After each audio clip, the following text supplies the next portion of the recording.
Hello everyone, Luciano Oliveira, Oliveira Lawyers. Today is Sunday, November the 30th.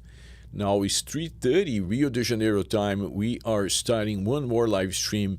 As usual, if you are here live with us, you have the opportunity of entering subjects of your interest in the chat window below, and we're gonna have those subjects discussed live. And let's take a look at the news. And we've been using Estadão.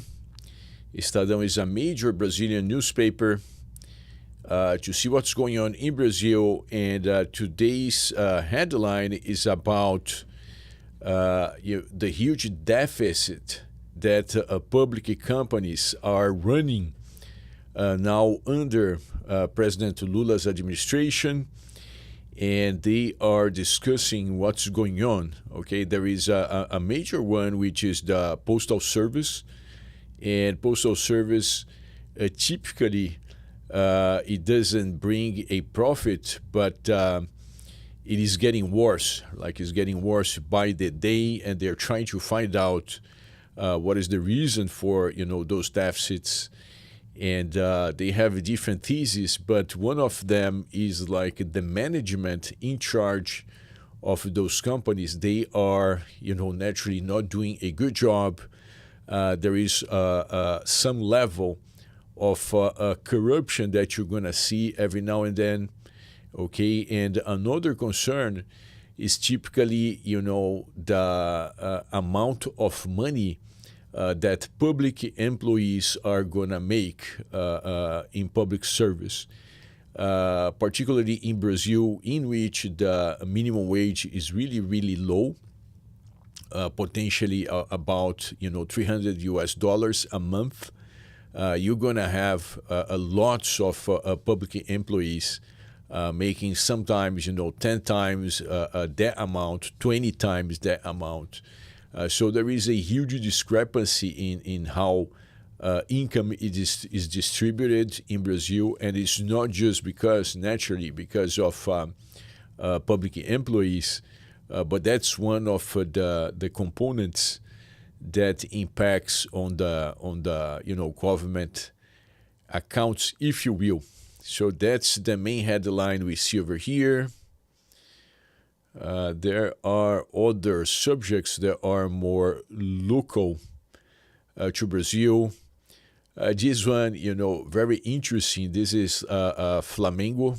Flamengo is like one of potentially the largest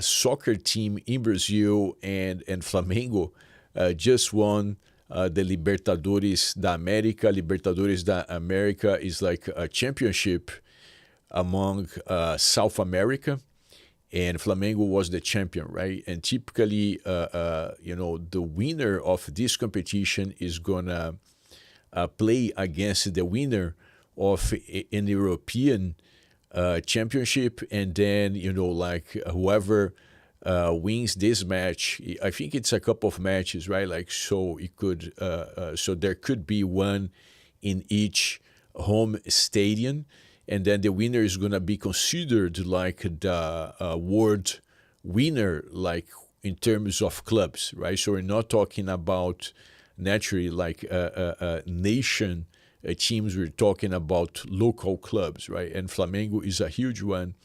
And very interesting, like the Flamengo club is located in Rio de Janeiro, and in a very fancy neighborhood, like actually in Leblon, around Leblon and Gávea, right? And in São Paulo, right, the local teams, they are typically not like in those fancier areas, right? Like they're more in the outskirts of the city. Corinthians, for instance, which is the largest team in São Paulo, is in a very kind of how can I say, in the outskirts of São Paulo, in a not really well developed area, right? But Flamengo is exactly the opposite. Like it is basically in the best area that you can think of in Rio de Janeiro. All right, so here are the news. We just discussed the news talking about Rio de Janeiro. let's take a look at our partner, Remax Nomad States, a real estate agency located in Rio de Janeiro, but working throughout the country. We have some of our clients who are working with them. They are working in São Paulo, Bahia, Salvador, Ceará, Fortaleza, right? Like, so they're doing a very good job. That's a nice partnership here, and that's why we feel comfortable about sharing their contact information. Let's take a look now at the chat. Let's see if there is any action. Yes, there is some action going on. Mohammed, nice to see you again. Nice to see you again, Mohammed. Matt Gaines, feliz domingo, Dr. Oliveira. Feliz domingo, Matt and Adrian. Thank you for your support. Mohammed is sharing, I have a question. I'm earning $2,100 US dollars remotely through my US LLC. Can I take my wife with me on a digital nomad visa for Brazil? Mohammed, just remind me, like, are you currently in which country? Like, if you could tell me two things, right? Like, if you don't mind sharing those two things, like in which country you are and your nationality, okay? Just because, and I think I did share that with you. I don't recall if it was you, Mohammed, but maybe another person with your name. One of the challenges we see is like for people to enter Brazil, okay? So after you enter Brazil, it's not gonna matter your nationality, it's not gonna matter where you were living before. You can pretty much apply for the digital nomad just like anyone else, okay? But until you enter Brazil, there is a high degree of distinction in terms of the requirements depending on where you are and your nationality, right? So just an example, if you are let's say in the Arab Emirates, right? And you are, I don't know, from Pakistan, or you're from India, or you're from Egypt, very difficult for you to secure a digital nomad through the embassy in Abu Dhabi, right? And the idea here is just like, similar to what you would see in other countries, like they are trying to preclude immigration to Brazil, particularly from countries or nationalities that are coming over, like to take a job from a Brazilian, right? Like, I'm not saying I agree with this understanding of things. I'm just sharing with you guys the realities of Brazilian immigration right now. Let's say, Mohammed, if you have a tourist visa, if you already have a tourist visa, then you should be fine. Once you enter in Brazil, you would apply for the Brazil Digital Nomad. And when you are applying in Brazil, we're going to call it a residency, not a visa. But then you're going to be filing just like anyone else, if that makes sense. Now, if you're still considering an application for a visa from abroad, then let's say how difficult it is to secure the visa is going to depend, again, on your nationality and where you are applying, okay? Unfortunately, just because you make $2,100 a month, it does not mean that the Brazilian government is going to approve your digital nomad, because, again, the digital nomad is more like for something temporary. And the concern of the consular officer is that an applicant securing the digital nomad, they are not going to come back from Brazil. Okay, so hopefully that makes sense. Turing Mitchell, good day, Turing. I'm just checking in. I will contact you early in the new year 2026 to start setting up my appointment for a retirement visa. Thank you for showing up, Turing. Yes, whenever you're ready, we're going to be honored to work with you and help you secure the retirement visa sharing. And you probably know that we've been sharing here over time. Nowadays, the retirement visa is such a high level immigration route to Brazil, okay? And it is actually superior to real estate investment, right? Like, so we have a client, he's buying a couple of properties in Rio de Janeiro, one property of a really high amount, and the second one of a much smaller amount, even though the second one is more than R1 million. And like I had a discussion with our team this week, and they were assuming he was going to apply for the real estate investor visa. Said no, like he's actually applying for the retirement route. We have two separate teams, like they work together, but we have a team for the real estate transactions, another team for immigration. And I was explaining, right, to the real estate team, like not everyone knows about everything, like at the firm. I was explaining, listen, the retirement track is actually way superior to the real estate investment track, right? The real estate investment track is going to give you 4 years of temporary residency, and only after or right before these 4 years you can apply, you can renew under a permanent basis, right? Like, so the permanent residency, which by the way, Brazil doesn't call permanent. Brazil calls for prazo indeterminado or undetermined period of time, right? It's just a fancy way of saying permanent, because they want to have the right to take this away from you if you do something, bad. But so going back to the main issue here, like when you apply for the real estate investor, you're going to have 4 years of temporary residency, and only after the 4 years you're going to get the permanent one, the good one, right? Now for the retirement, guess what? You just need typically 2 years of temporary residency, and right after that you can typically renew under the permanent basis. Okay, so you're actually shaving off half of the time. You're actually shaving 2 years from your journey to get you to the permanent residency.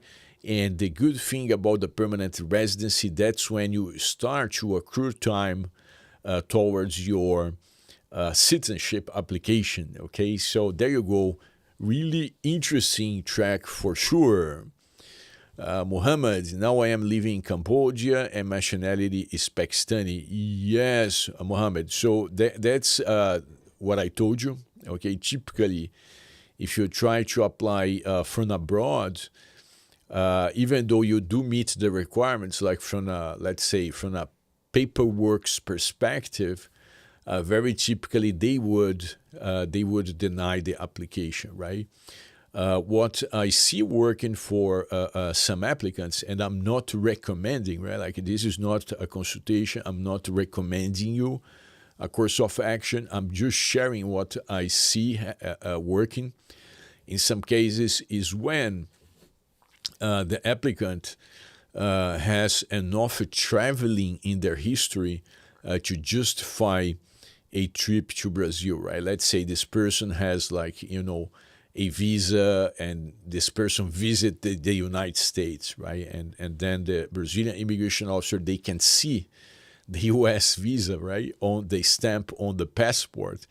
And then this person is going to say, well, like they're not trying to stay in Brazil. If they would stay somewhere, they would probably stay in the U.S., right? And then that would be a game changer. Or even if you don't have a U.S. visa, let's say if you travel, I don't know, you travel to Japan, you travel to China, right? You travel to Germany, and the Brazilian immigration officer, they can see that on your passport. They would be much more open to giving you a tourist visa for you to visit Brazil, because basically they can tell, all right, like it makes sense for this person to be traveling to Brazil. Now, if you don't have such a history, very difficult for you to secure either visas, right? Either a tourist visa or a digital nomad visa as well. All right, Mohammed. I hope that helps. And sometimes the information is not what you want, what you would like to hear, but I guess that any piece of information is going to be helpful for you to work on your plans. All right. Okay. Let's see what else we have. Okay, I'm going to address something from our backlog, and I'm just going to summarize because it was such a long email. But the person was basically criticizing, he was criticizing our stance, specifically in terms of buying real estate in Brazil. I typically say that financially, I don't think it is like, the best decision, ever. What I say, I'm not saying it's a bad or a poor financial decision. What I'm saying is like typically you cannot justify buying real estate in Brazil just for the sake of returns, right? So that's what I typically say. And I typically complement by saying, listen, buying property abroad in general is going to make sense to you when you have a connection to that specific country, right? So it's not like that I'm just saying, it's the only thing that you should be paying attention to, like the financial aspect of your transaction. But I did like the email in a sense that this person was highlighting things that for her would be much more important than just return by itself, right? Because sometimes I see particularly developers in Brazil, they're saying, well, you're going to have a 15% return, right? Like I never saw anything in Brazil real estate wise getting you like 15% return in a year, more like 7%. All right, 7% is more feasible, right? But the nice points that this person was sharing were about like the soft benefits of getting a property in Brazil, right? And this person was saying, listen, just by having a property in Brazil, I have improved my networking in the United States because let's say if I am in a party, whenever I mention that I have an apartment in Rio de Janeiro, guess what? I become the more interesting person in that particular circle of people. I said, so interesting, right? Just by saying I have an apartment in Rio de Janeiro. So this person was highlighting that, she was getting so much more than just a financial return, right? Like, a boost to her networking. She said it was also very good for her health because now, she was often in Brazil eating healthy food, and there is no arguing against that, right? Like, food in Brazil is I don't know, 10 times better than food in the United States. It's always fresher, like clean. Typically, you're gonna eat less processed food in Brazil, okay? And so this person was highlighting that. Her health was substantially better after buying a property in Brazil. She was, naturally going more to the beach, having a better skin. And what else did she share? It was something very interesting. She said she was even more attractive, right, if you will. I think it was more of an exaggeration or something more like a personal nuance. But the bottom line over here is that, yes, there is so much more to owning real estate in another country than just return by itself. And if any of those things, they are important to you, guess what? Yes, the return by itself, it's not like your priority whenever making such a decision. All right, let's go back to the chat. I have a travel history of Malaysia and Vietnam, so what do you suggest? Should I have to visit more countries before applying for a digital nomad visa? Mohammed, that's an interesting question, right? And again, I am unfortunately unable to recommend you to travel more, right? Just because it is such a high commitment, right? Like to tell someone to travel more, or spend more money on something that even after all this effort could still be not enough, right? But what I can tell you, Mohammed, that I think is going to resonate with what you are asking me, is that many times people are not in a position to apply at that moment in time, but over time they can build a profile that's going to be more suitable for their goals. Okay, and for countries like the United States and now Brazil, for that matter. Like, I mean, the more you travel, the more it would make sense for Brazil to give you a visa. Okay, now let's say if right now, if you are a professional, I don't know, working with information technology, if now you said you work for your own LLC, right? So typically, if the applicant works for a company that's well known in the country in which the application is being filed, that could be helpful as well. But in your case, you work for yourself, right? And I think here an additional concern that the immigration officer could have is like, you know what, like, I mean, he doesn't have anything that is really tying him to the country, right? So meaning if you ever, come to Brazil, you could very easily say, you know what, I don't want to go back, right? That could be very well the case. But if you have an employer that who's local, and this is like a major name in the country, typically the immigration is going to be more prone to give you either a visitor visa or even a digital nomad, because they are going to think, all right, there is a reason for this person to come back because they work for a major employer, right?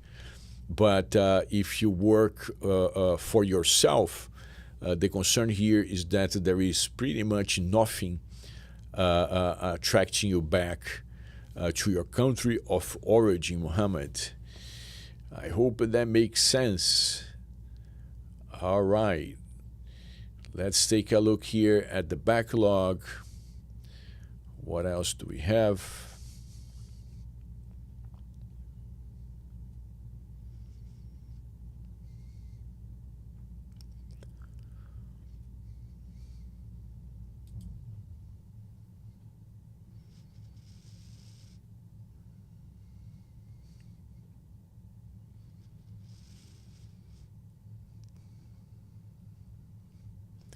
Trying to find an interesting topic here. Some stuff here, they are very specific. I typically like to discuss topics that are more general and that would be, helpful to a broader audience.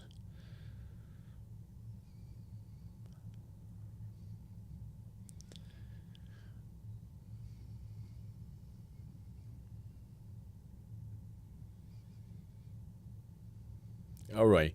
So I'm gonna, there are a couple of questions here addressing changes in immigration requirements. So I'm gonna address this topic from a kind of a broader perspective, just so it makes more sense for more people. But the concern here is like this. Let's say the United States has been making more difficult for Brazilians to travel to the United States, right?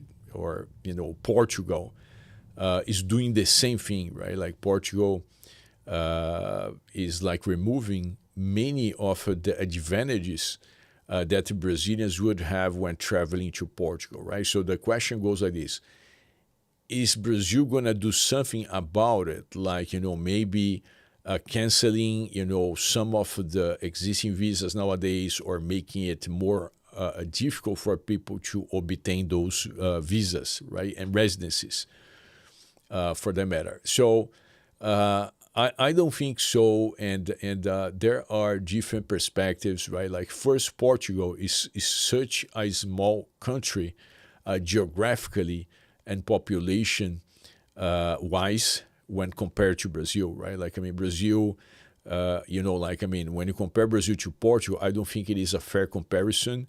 I think you should compare probably the city of São Paulo to Portugal when it comes to population, right? Like the São Paulo conurbation, meaning like São Paulo and immediately adjacent cities all together, we have more than 20 million people. Okay, so pretty much the population of Portugal is like the population of the city of São Paulo. Okay, and geographically speaking, again, just like São Paulo alone, it kind of, but then not the city, more like the state is actually, enough to compare to Portugal. Okay, so I understand Portugal's stance in terms of, reducing the immigration, and I think it makes sense. Now about Brazil. Brazil is such a huge country, right? And many areas of Brazil, they are still empty, devoid of people, and there is a lot of room for immigrants to come to Brazil. Okay, now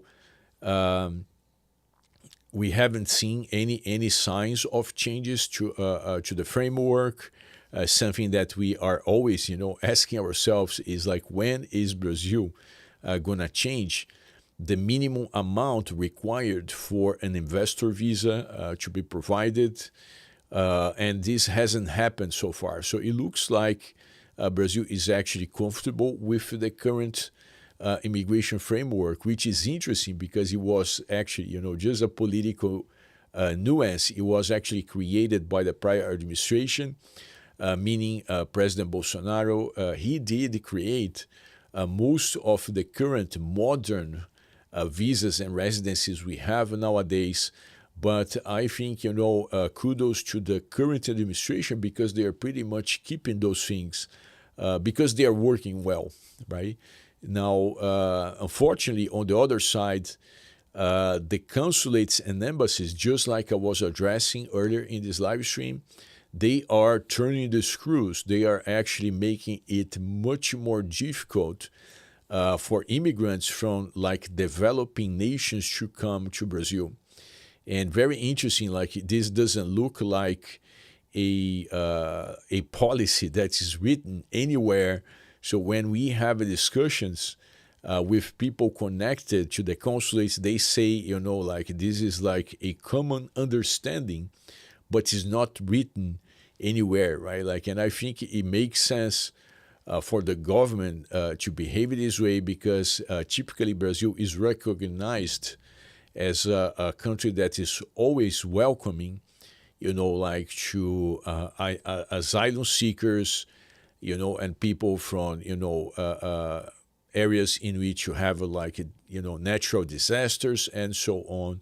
So whenever Brazil kind of resists to immigration, like you don't typically see a written policy to that effect. But going back to the original questions we've been receiving, the answer is like so far, we haven't heard anything about, like reduction of timelines or, like elimination of some type of visa or residency.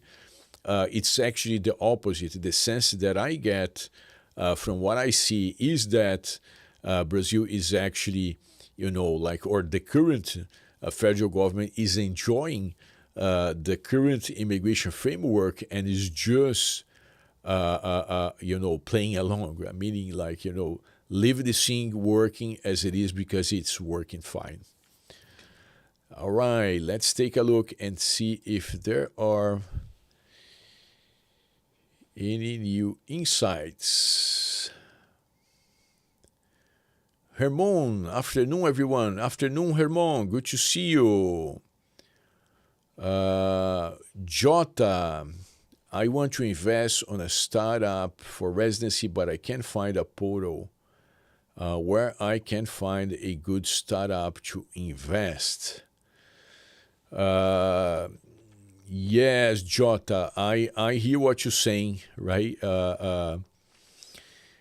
We typically, right, and you may be new here at the live stream. I typically do not recommend for people, like to invest for residency, like on a startup or a company. Typically, or maybe it's just the percentage of cases that we see going bad, right? Like, so if you're trying to find a startup, you typically gonna see two different profiles of companies. One company is gonna be the huge one, and the huge one, guess what? They are not gonna take you on board, like the ones that are really reliable, the ones that are really doing a serious job in Brazil.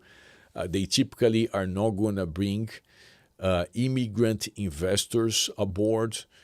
And then there are the other ones which are, like very small and new, and then, very prone to disappear with your money down the line. Not that they are going to steal your money, but just because, that's the nature of startups, right? Like, I mean, if you look at the stats, most of the startups, they don't take off. Like, they actually, go under eventually, right? So that's what I don't like much about the, residency by investment route. Because your residency, Jota, and maybe that's good for you to know, is not just to invest. Like, I mean, the maintenance of your residency is going to depend on the maintenance of the entity, meaning that if this entity goes under in a couple of years, guess what?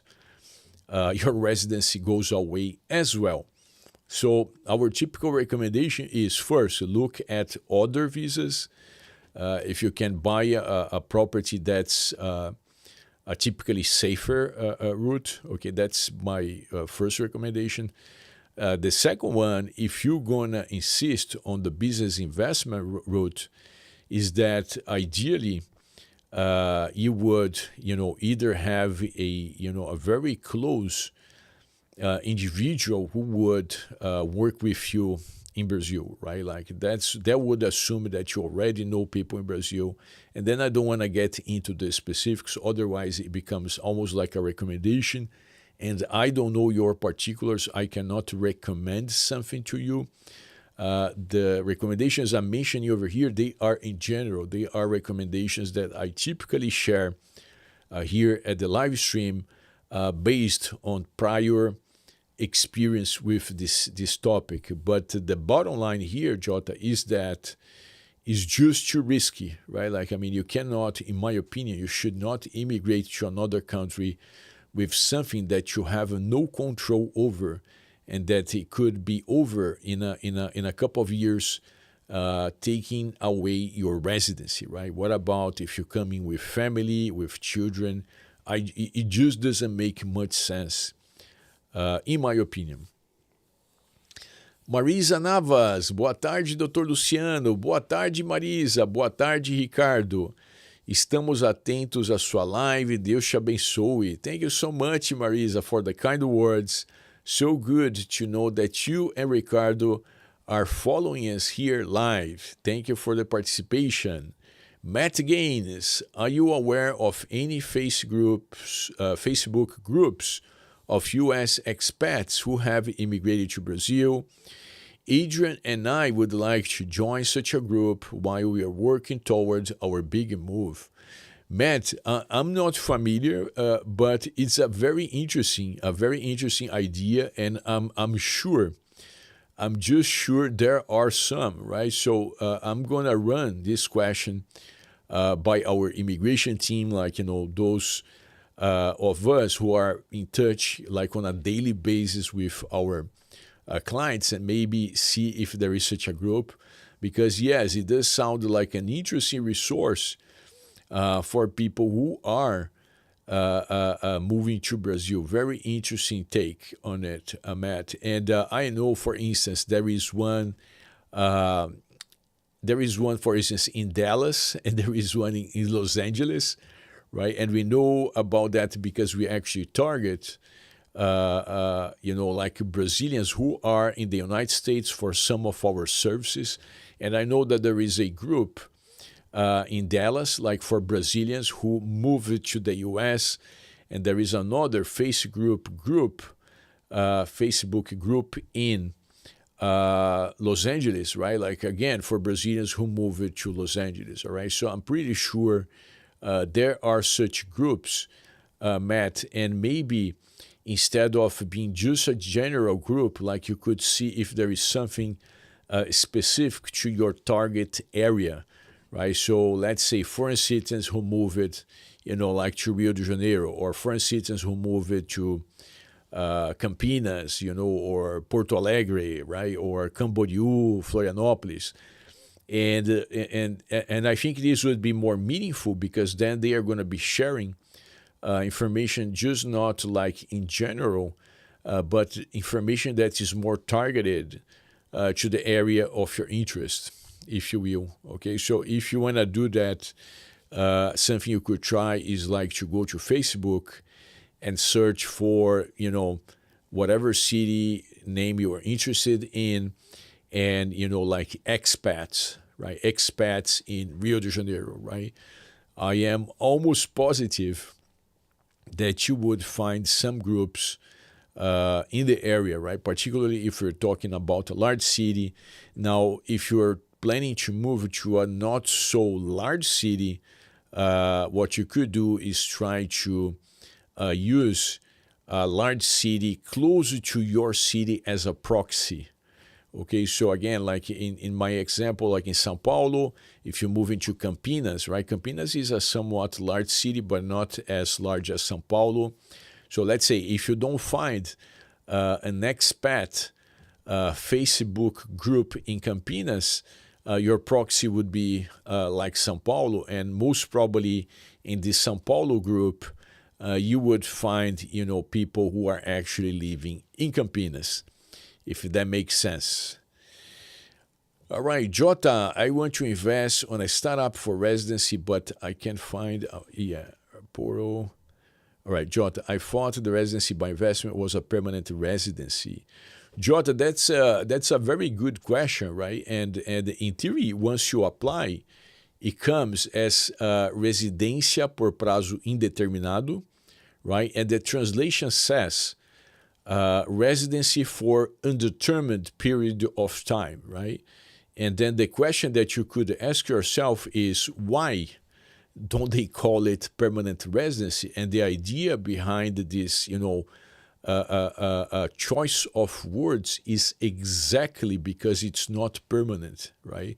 So in Brazil, there is no such a thing as a permanent residency. There is this thing that we call residência por prazo indeterminado, or residency for an undetermined period of time. And the idea behind it is just so they can take away if you're not doing what they want you to do. Okay, so when you read the regulation addressing the investment in a business, like there is very clear language over there that if you don't keep the investment, if you don't create the jobs that you said you would create, from the get-go, guess what? They're going to take away your residency, all right, Jot? So it's not permanente by any measurements, all right? It's just like probably a mistranslation or an easier way for us to say permanent residency, but it doesn't mean that you're going to keep it if you don't keep the investment in the business. And that's why, we have multiple people who came to us to buy a property after securing such permanent residency through business, right? Because, whenever you find a business in Brazil, guess what? They would love to have your investment, right? They would love to have your money. So they're never going to tell you those nuances. Same thing, unfortunately, for many immigration service providers, they are not going to tell you that. They want to have your business. If they tell you what I'm telling you, guess what? You're going to say, well, I'm not going to put my money over there, right? So many providers, they are not going to tell you that. And unfortunately, you're going to learn down the line when you lost or when you are about to lose the residency. All right, Jota. Interesting question. Okay. All right, Jeff Stories. Jeff is asking, can a husband and wife buy a joint property in the hope of using it as a path to citizenship? Jeff, yes, right? There is nothing against a couple buying property in Brazil. And actually, in Brazil, whenever you have a couple buying a property, you cannot have the property recorded under a single name, right? Like in Brazil, it's mandatory that for married people buying properties, the final title is going to be issued on both names, right? Very different from the United States. In the United States, I may be married and I can go out there and buy a property as an individual, not in Brazil. In Brazil, if you buy a property, you're married, guess what? Title is going to be issued with both names on it, right? So it's not just like an option, but it's actually mandatory as per the Brazilian legal system. Now, your question may also have some nuances like, well, but I'm also concerned that I'm going to be buying a 1 million reais property, which is the minimum amount, for instance, in Rio de Janeiro, for you to qualify for the residency. And if you do that, then yes, you could have a problem if the way that the purchase is structured is going to show that each of you are buying 50%. Because if the minimum amount is 1 million and if each of you is buying just 500,000, meaning half the requirement, neither of you would qualify for the residency, right? So what we do typically is to have the contract in a way that's going to say that just one of you is going to be the buyer, even though on the final deed, both names are going to show up on it, right? So we say, well, here, person A is the actual buyer, and person A happens to be married to person B. Okay, so when you read the contract, it says very clearly that person A is buying. Okay, and then we deal with the title showing both names on it as something inevitable. But from the paperwork's perspective, we are addressing just one of those two people as the buyer. Okay, and then, so far we never had a case in which this would not work. We would have a person showing up as the buyer and the person sending the funds from abroad as the one getting the immigration benefits, right? And then what you could do with the spouse is for the spouse to file a family reunification visa, right? So the problem with the family reunification visa is that is a piggyback strategy, meaning that if the first one, for some reason, loses the immigration benefit, the one piggybacking is going to lose as well. That could happen, for instance, in case of death, or it could happen if the person sells the property as well. Just like for the business investor visa, if you divest, meaning that if you sell the property, guess what? They take away your immigration benefit, right? This is part of the rules. This is not like an afterthought by the government. This is actually part of the rules, and it's spelled out over there. You want to keep the benefit, you got to keep the investment, all right? Now, Jeff, very important distinction. You don't get citizenship, right? It's a long journey from buying the property to securing citizenship, right? And just sharing real quick, first you're going to have a temporary 4-year residency, meaning that you can stay up to 4 years in Brazil. Before the 4 years are over, then you're going to renew under a permanent residency. And then after you have the permanent residency, which again is just a name to make it easier. Our communication is actually residency for an undetermined period of time. After 4 years under this so-called permanent residency, that's when you're going to have a shot at the Brazilian citizenship. So we're talking about at least 8 years in this journey, right? In addition to that, you also need to speak Portuguese. You need to speak, you need to write, you need to understand to be able to apply for citizenship. All right, Jeff? So make sure you know about all of those requirements, because I know they do make a difference in your planning and how attractive or not, the Brazilian immigration is for you. All right, Mohammed, is digital nomad visa allowed to take my wife with me after I get that? Mohammed, so we've been able, yes, so at least in Brazil, right? Because again, at the consulate or embassy level, completely different story. But when applicants are in Brazil, we typically get the family reunion for spouses and for children, okay? Now, I don't think this is a good match for abroad because, again, whenever you are applying through a consulate or an embassy, they're going to be making this, kind of calculation in their heads, like, are these folks going to come back, right? And if you're taking your family to Brazil, particularly if you're coming from a country, let's say it doesn't have an economy as good as Brazil's, or, people typically want to leave that country to live in Brazil for, many reasons, naturally, the immigration officer is going to think twice before giving you that family reunification route.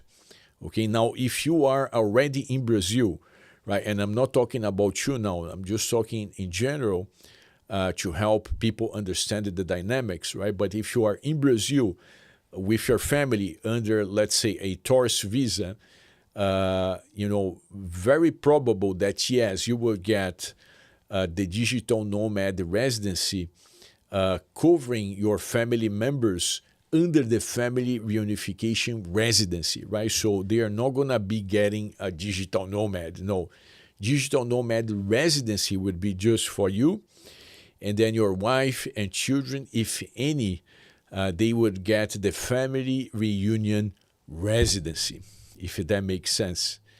Okay, Mohammed. All right, let's see what else we have. Let me ask you for a favor. If you are here with us, if you are enjoying the live stream, please like our content so our business can benefit from your presence, and other people just like you can also find this content. I appreciate the gesture. It's just a click, but it does make a difference for us. All right, and you may also consider subscribing, to find new content that we are creating very often. And you also typically get a notification when we are starting one more live stream. All right, so let's see what else we have. Let me take a look at our backlog of topics. All right. All right, this one is just like to change a little bit, talk about something different. This person is asking about, American football. If there is, like enough American football, so their kids would have somewhere to practice. And the answer is, unfortunately, not really. American football in Brazil is pretty much non-existing. In Brazil, it's all about soccer, as you may imagine, right? Like soccer probably, takes 95% of our attention, sports-wise, and the 5% remaining, they are going to be split among whatever you can think, right? Volleyball, type of Olympic, sports and so on. But, it's 95% just soccer, right? Like I know the U.S. culture, is really, well fragmented, right? There is hockey, there is basketball, there is basketball, there is, so many different games. But in Brazil, it's not fragmented at all. It's soccer, and then, a tiny percentage of our attention span going to, everything else. Okay, so unfortunately, not really. Now, interesting to note, like, in one exception was actually in one of the universities I attended in Brazil, University of São Paulo. We actually had rugby, right? And I don't know how close rugby is to U.S. U.S. football, but there was rugby, right? But it was the first time in my life that I saw someone playing with, like that very specific type of ball, right? The rugby ball, or which looks like the football, and but that was like when I was actually in my early 20s, right, or 20 years old, 21 years old, and but is not common at all, unfortunately. Jota, I am from Cabo Verde, a Portuguese-speaking country. How long my path to citizenship would take after, let's say, invest in a startup, and I don't mind losing the 150K. Jota, in your case, if you are from Cabo Verde, there may be, right? And then, again, this is not a consultation. I'm not providing with advisory. I'm just sharing about topics, but there is a specific route for citizens of Portuguese-speaking countries, okay? This is the so-called CPLP. Okay, CPLP, that's the name of the route. And Brazil does offer an expedite route for citizens of Portuguese countries. Okay, so depending on your specifics, again, this is not a consultation, I'm not guaranteeing anything, but depending on your specifics, a much better route would be for you to apply under the CPLP, right? The CPLP typically gives a residency for a couple of years, right? So it's a temporary residency for a couple of years. And once you are over with that period of time and you need to apply ahead of time, you would renew under the permanent residency status, okay? And in this case, if you do qualify for such route, the beauty of it is that you don't need to worry about people running away with your money and losing, right? I understand you don't mind about losing the 150K, but I'm sure you do mind about losing the residency, right? Because once you are based in Brazil, you don't want to lose the residency. So the CPLP, it does sound like a much better route for someone who's a citizen of a Portuguese-speaking country. Okay, Jota, and you can search. We do have such content in our website. Let me see if I can retrieve. I can retrieve the link just so you can take a look at it. CPLP. Right, I'm gonna share over here a link. Again, it's just for information, not like recommending anything. It's just so you can take a look. And it says Brazil residency for Portuguese passport holders, but you're gonna see somewhere we say, although this could change in the near future, the CPLP route is also available to citizens of Angola, Cabo Verde, okay, Guiné-Bissau, Guiné Equatorial, Moçambique, Portugal, São Tomé and Príncipe, and Timor-Leste. So we even list Cabo Verde in the list, right? And you certainly could take a look and learn more about this route, Jota. All right, what else do we have? We are almost over with today's live stream. Maybe we're going to take an additional topic or two.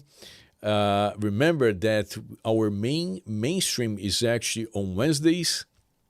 We already have a live stream scheduled for Wednesday. So in case you don't have like your topics of interest discussed today, or if you have new topics, right, as time goes by, make sure to join us. It's going to be on December.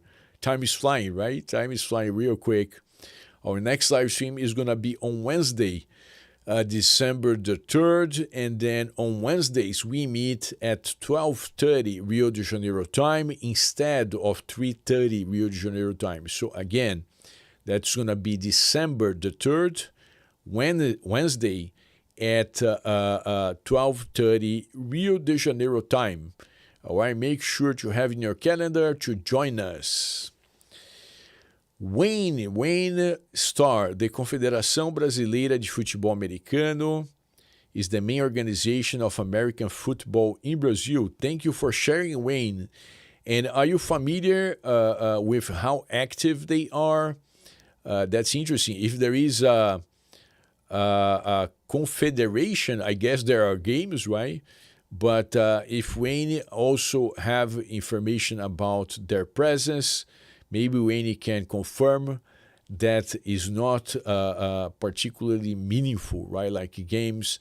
I know that there was something interesting done this year, and they are trying to do that more often. The NFL had a couple of games in São Paulo, if I'm not mistaken, but with the exact purpose of making this type of sport more popular in Brazil. So I guess, as everything else from the United States, there is always goodwill from the Brazilian population to consider as something that they would entertain, right? And it's a very interesting relationship, right? Like between Brazil and the United States. Whenever you read comments on the Brazilian newspapers, you're going to see a lot of people aggravated by the United States, and not just talking about now, right? Because some of you would potentially jump the gun and say, well, guess what? It should be this way. You see how things are in the U.S. right now. But, to be honest with you, it has been like that forever, I would say. But at the end of the day, Brazilians love, American movies, TV shows, for Brazilians to travel, for most Brazilians, right? Let's not generalize too much, but for Brazilians, to travel to the United States is something very unique. It doesn't come, even close to traveling to Europe, right? Like typically, whenever a Brazilian goes to Europe, travel to Europe is either because they have been enough times to the United States, or they cannot actually travel to the United States. Is another reason why Brazilians go to Europe, because they cannot go to their number one priority destination. Not for everyone. I'm sure that there is a bunch of people who say, well, not me. I actually like Europe much better. But I can guarantee most of the Brazilians would rather go to the United States than anywhere else. All right? Just sharing some nuances about our culture. But yes, Wayne, thank you for sharing. Let us know if you have any more information about how common or what type of work they do, to promote American football in Brazil. Jota, does the investment route gives you permanent residency right away? What I'm trying to avoid to become a Brazilian tax resident for too long. Yes, Jota. So again, the permanent residency, right? Remember, that's not the technical term, okay? But what you typically get through the business route is the residência por prazo indeterminado, or a residency for an undetermined period of time, which typically translates, right? For the sake of simplicity, as permanent residency. And from a taxation perspective, in my understanding, it does trigger immediate tax residency in Brazil, right? You cannot be a permanent resident without tax residency as well. All right, I hope that makes sense. Very interesting questions today. I want to say thank you for your participation. Thank you for the likes. Make sure to join us on Wednesday, and wishing you a blessed rest of your day.